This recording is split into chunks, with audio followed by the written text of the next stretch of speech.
Hello, good morning everyone. आज मैं आपके सामने एक और बहुत ही महत्वपूर्ण विषय को लेकर उपस्थित हुई हैं और विषय है पढ़ना और सुनना एक दूसरे के पूरक है।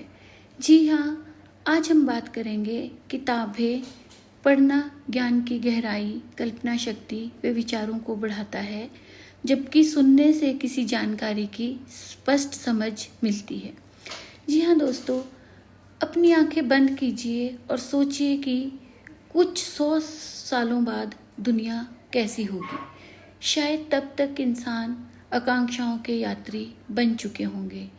हम स्पेसशिप्स या ग्रहों पर रहते हों अथवा समुद्र की गहराइयों में बसे शहरों में जीवन बिता रहे हों। अब कल्पना करें कि उस भविष्य के एक युवा का कमरा कैसा होगा। दीवार पर बड़ी सी स्क्रीन, खिड़की से बाहर दिखते शनि के छल्ले, ग्रहों की रोशनी या महासागर का दृश्य।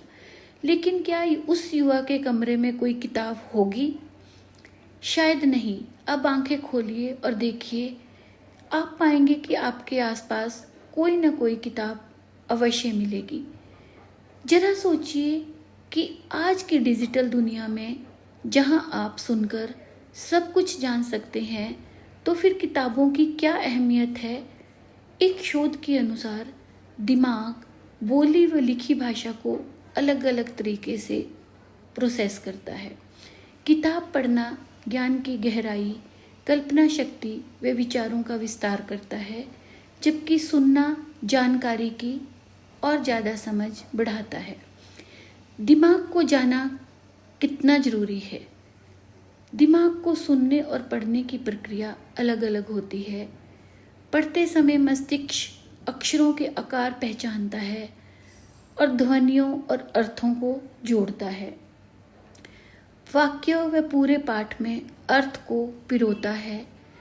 विराम चिन्ह और अनुच्छेद जैसी दृश्य संरचनाएं समझ को आसान बनाती हैं और आप अपनी गति से पढ़ सकते हैं, अपनी समझ के अनुसार उसे पढ़ सकते हैं। सुनते समय मस्तिष्क को बोलने वाले की गति के साथ चलना पड़ता है, यानी कि जिस गति से सामने वाला बोल रहा है उस गति से हमें अपने मस्तिष्क को दौड़ाना पड़ता है, उसी कल्पना में चलना पड़ता है।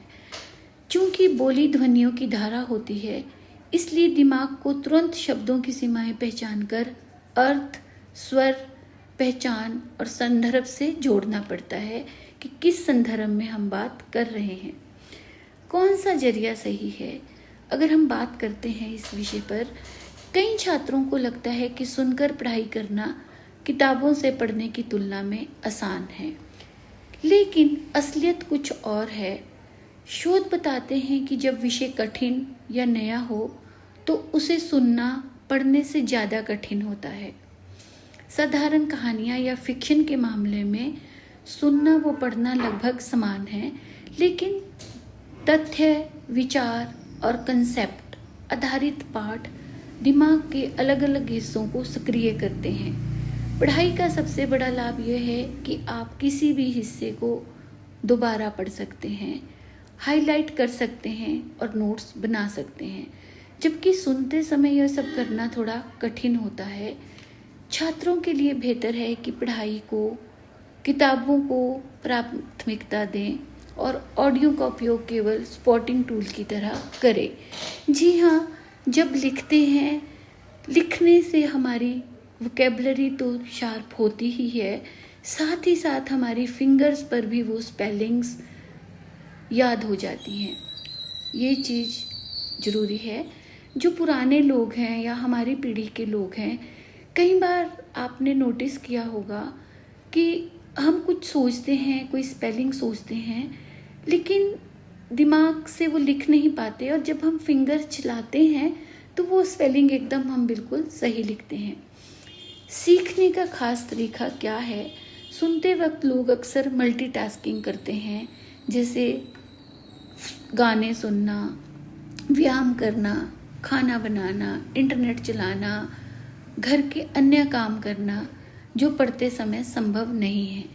शोध में पाया गया है कि जो छात्र पॉडकास्ट सुनते हुए अन्य काम करते हैं, आमतौर पर उनकी समझ और क्विज स्कोर पढ़ने वालों से कम होता है। दरअसल सुनते वक्त ध्यान की ज़रूरत पढ़ने से कहीं अधिक होती है। सीखने का सही तरीका यही है कि दोनों को समझदारी से मिलाकर उपयोग किया जाए। इसी में ही समझदारी है। इसी से ही हम अपने जीवन में कुछ नया ला सकते हैं। धन्यवाद। मिलते हैं मेरे एक नए ब्लॉग में एक नए टॉपिक के साथ। धन्यवाद। Thank you.